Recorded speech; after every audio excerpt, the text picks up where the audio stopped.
What is up guys? Welcome again to another episode of Door Gym. So upper body workout nga ulit tayo for today. And syempre lalagay ko pa rin dito yung mga workout na gagawin natin. Let's go! First workout nga is nag-incline dumbbell bench press tayo.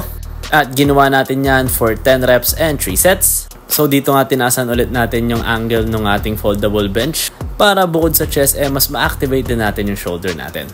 Next naman, since upper body tayo, nag-pull-ups nga din tayo dyan. At ginawa natin yan for 10 reps and 3 sets. After ng pull-up para sa shoulder naman, so nag-dumbbell shoulder press nga rin tayo dyan at same pa rin ginawa natin yan for 10 reps and 3 sets. Syempre nag-dips nga din tayo dyan, so para to sa shoulder, sa tricep at pati na rin sa chest natin. So same pa rin ginawa din natin yan for 10 reps and 3 sets. And for our last workout for today, ang kaisa-isang isolation movement natin, so nag-barbell curls nga din tayo dyan. At ginawa naman natin yan for 10 reps and 3 sets.